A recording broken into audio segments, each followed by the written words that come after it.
నాదెండ్ల మనోహర్ గారు మాట్లాడినా జనసేన సమీక్షా సమావేశాల్లో మాట్లాడటం జరిగింది.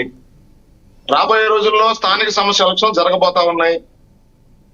ఖచ్చితంగా వాళ్ళ పార్టీకి సంబంధించిన కార్యకర్తల్ని సమాయత్తం చేసుకునేదానికి, ఆ పార్టీలో ఉన్న చిన్న చిన్న లోపాలను సరి చేసుకొని ఎలక్షన్లకి ఏ విధంగా వెళ్ళాలి, ఈ 2 సంవత్సరాల కూటమి పరిపాలనా సమయంలో ఏ విధంగా మనం సంక్షేమ కార్యక్రమాలు, అభివృద్ధి, ఉద్యోగ కల్పన చేశాం, ప్రజల్లోకి తీసుకువెళ్లి రాబోయే స్థానిక సంస్థ ఎలక్షన్స్ లో మళ్ళీ కూటమి విజయ దుందుబి మోగించాలని చెప్పి నాదెండ్ల మనోహర్ గారు మాట్లాడటం జరిగింది. ఖచ్చితంగా లక్ష్మీనాథ్ గారు వినపడుతుంది, కంటిన్యూ చేయండి. ఖచ్చితంగా కూటమిగా బలపడుతున్నాం.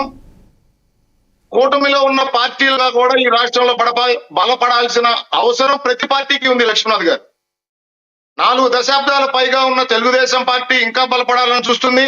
అదేవిధంగా జనసేన పార్టీ బలపడాలని చూస్తుంది. అదేవిధంగా బీజేపీ పార్టీ కూడా ఈ రాష్ట్రంలో బలపడాలని చూస్తుంది. ఆ బలపడే క్రమంలో, వాళ్ళ కార్యకర్తలను సమాయత్తం చేసే క్రమంలో, వాళ్ళకి స్ఫూర్తి నింపే క్రమంలో, వాళ్ళకు ఉత్తేజం నింపే క్రమంలో ఖచ్చితంగా వాళ్ళకు ఒక సూచనలు చేయడం జరుగుతుంది. అట్లాంటి సభల్లో మాట్లాడిన మాటల్ని వక్రీకరించి ఏదో ఒక విధంగా కూటమిలో విచ్ఛిన్నం తీసుకురావాలని చెప్పి వైసీపీ పడుతున్న తపనని చూస్తే నాకు నవ్వొస్తా ఉంది. లక్ష్మీనాథ్ గారు, మోహన్ రెడ్డి గారు కూడా నవ్వుతున్నారు మీరు మాట్లాడుతుంటే. నేను అదే చెప్తా ఉన్నా లక్ష్మీనాథ్ గారు, మాకు నవ్వొస్తా ఉంది. వాళ్ళ వికృత చేష్టలు, వాళ్ళు ఏదైతే సైకిక్ ఆనందం ఏదో ఒక విధంగా కూటమిలో చీలిక రావాలి, ఎవరు ఏం మాట్లాడినా దాన్ని చిలవలు పలవలు చేసి ఏదో ఒక విధంగా కార్యకర్తలను రెచ్చగొట్టి తద్వారా వాళ్ళు లబ్ధి పొందాలనే వాళ్ళ ఆలోచన ఈ రాష్ట్రంలో నెరవేరదు.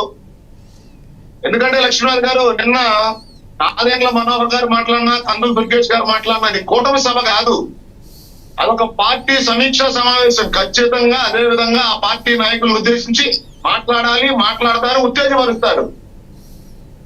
ఇప్పుడు మా కేంద్ర కార్యాలయంలో కూడా 300 మా క్లస్టర్ ఇన్ఛార్జీలకి, మా బూత్ ఇన్ఛార్జీలకి, బూత్ కన్వీనర్లకి, మండల పార్టీ అధ్యక్షులకి, జిల్లా కమిటీలకి ఖచ్చితంగా వాళ్ళకి శిక్షణా తరగతులు జరుగుతాయి. వాటిని మా జాతీయ అధ్యక్షుడు నారా చంద్రబాబు నాయుడు గారు, వర్కింగ్ ప్రెసిడెంట్ నారా లోకేష్ గారు మానిటరింగ్ చేస్తారు. ఇప్పుడు ఒకటి సార్, ఒకటి అజయ్ గారు ఒకటి ప్రతిపక్ష పార్టీ ఏదైనా బలపడుతుంది అంటే అధికార పక్షం వీక్ అయితేనే కదా ప్రతిపక్ష పార్టీ బలపడేది.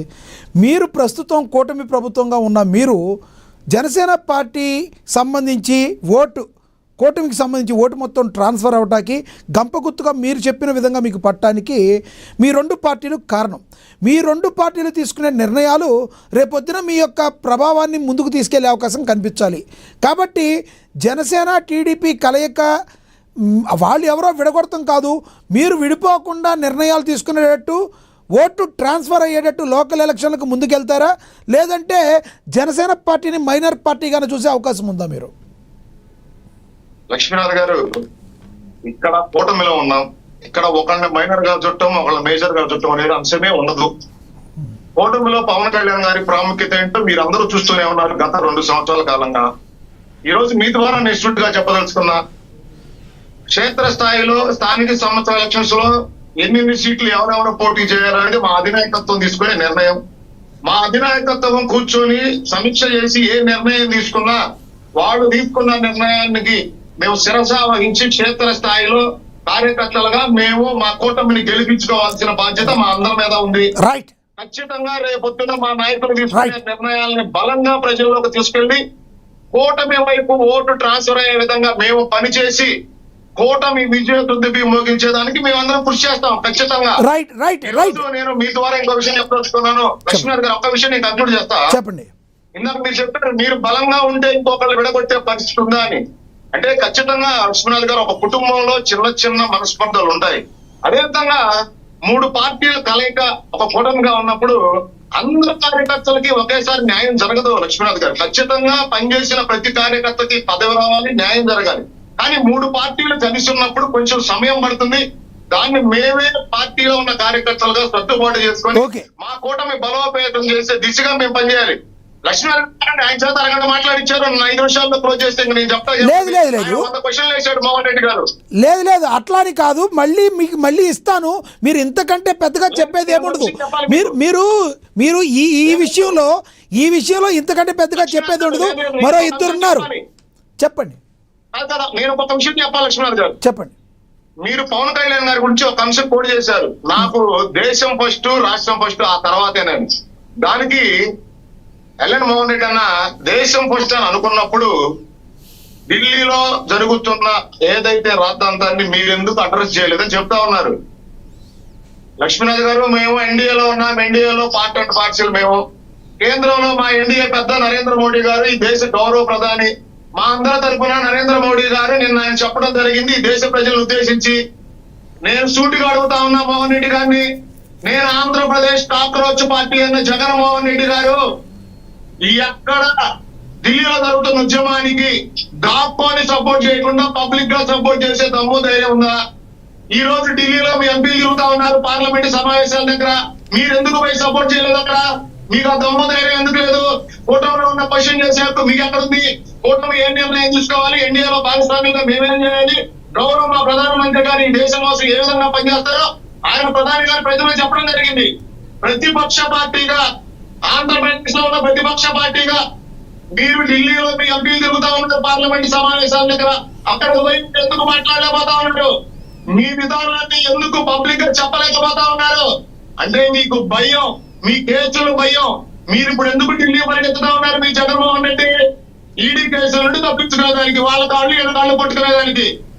లక్ష్మీనారాయణ గారు 2019 నుండి 24 మధ్య ఈ రాష్ట్రం విధ్వంసకారి పరిపాలన, స్థానిక సంస్థల ఎలక్షన్లు ఏ విధంగా ప్రజాస్వామ్యం సిగ్గుపడే విధంగా ప్రజాస్వామ్యాన్ని అపహాస్యం చేస్తూ ఆ రోజు వైసీపీ పార్టీకి ఏ విధంగా రాజ్య రంపాన పెట్టి అభ్యర్థుల్ని కొట్టి హత్యలు చేసి అప్లికేషన్లు చింపి ఏ విధంగా భయభ్రాంతులు గురి చేసి స్థానిక సంస్థ ఎలక్షన్లు చేసిందో, ఈ రోజు కూడా వాళ్ళు అదే విధంగా చేస్తామని భయపడి, స్థానిక సంస్థ ఎలక్షన్లకు భయపడి కూటమి మధ్య చుచ్చురేపే వారికి వాళ్ళు చేస్తున్న ప్రయత్నం తప్ప మీ ద్వారా వైసీపీ నాయకులు తెలియజేస్తా ఉన్నాం.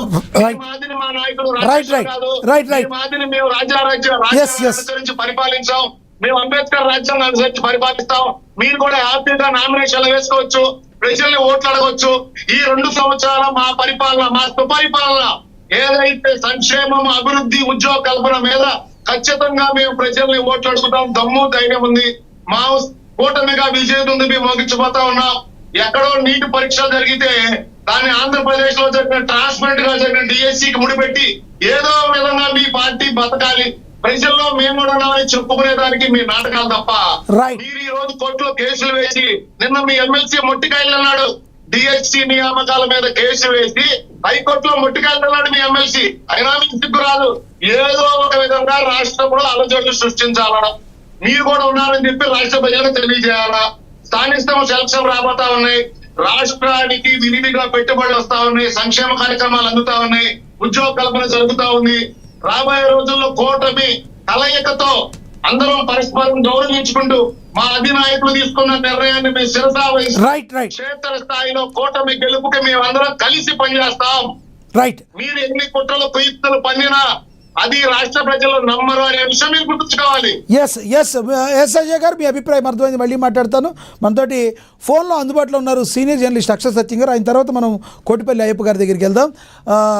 అక్షర్ సత్యం గారు నమస్తే అండి. అక్షర్ సత్యం గారు, నా వాయిస్ వినబడుతుందా?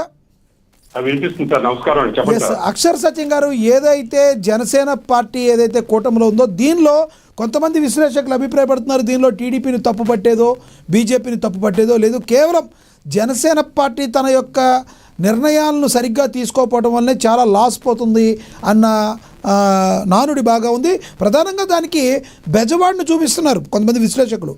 బెజవాడలో జనసేన పార్టీ కావచ్చు, గతంలో ప్రజారాజ్యం పార్టీకి కావచ్చు, విపరీతమైన ఓట్ బ్యాంక్ ఉంది, క్యాడర్ ఉంది. అయినప్పటికీ కూడా ప్రాతినిధ్యం చేసే లీడర్ లేని పరిస్థితి, దయనీయ పరిస్థితిలో ఉంది. ఇప్పటికీ 2.5 సంవత్సరాలైనా బెజవాడ మీద ఫోకస్ చేయలేకపోయిన జనసేన పార్టీ లోకల్గా కూడా ఇంకా బలపడుతూనే ఉండడానికి కారణం ఏంటి? ఎప్పటికి బలపడుతుందని అడిగే వాళ్ళకి మీరేం సమాధానం చెప్తారు? సార్, 13 ఎలక్షన్లో పోటీ చేసిన కుటుంబం నుంచి వచ్చిన నాదెండ్ల మనోహర్ గారు Janasena party political affairs committee chairman, MLA గారు, మంత్రి గారే మా జనసేన పార్టీ బలహీనంగా ఉందని పబ్లిక్ మీటింగ్ లో చెప్పినప్పుడు టీడీపీని అనుకుంటే ఏమవుతుంది, వైసీపీని అనుకుంటే ఏమవుతుంది, మోహన్ రెడ్డి గారిని అనుకుంటే ఏమవుతుంది? తమ బలాన్ని తామే తెలుసుకోకుండా మేము బలహీనంగా ఉన్నాము, మేము పని చెయ్యం, ఎన్నికలకి మీరు ఫ్లెక్సీలు కడితే సరిపోదు, మీకు ఆ బలం లేదని పదే మీరు చేతకాని వాళ్ళు అంటుంటే వాళ్ళంటే ఏమొస్తారు సార్? ఇప్పుడు టీడీపీ అధికార ప్రతినిధి గారు అంటున్నారు మీరు పవన్ కళ్యాణ్ గారికి ఎంత విలువిస్తున్నారు, ఖచ్చితంగా ఇస్తున్నారు. అయితే కూటమి ప్రభుత్వం పవన్ కళ్యాణ్ గారికి విలువిచ్చి కార్యకర్తల మీద కేసులు వేసేసి కొట్టేస్తే సరిపోదండి. పవన్ కళ్యాణ్ గారితో పాటు కార్యకర్తలు కూడా మీ భాగస్వామ్యం కింద మీ కార్యకర్తలా చూసుకుంటే రేపొద్దున కూటమి మళ్ళీ ఎన్నికలు విజయం సాధిస్తారు. అలా కాదు మేము పవన్ కళ్యాణ్ గారికి ఎత్తులు పెట్టుకుంటాం, కార్యకర్తలు కాలు కింద వేసి తొక్కుతామంటే తొక్కండి.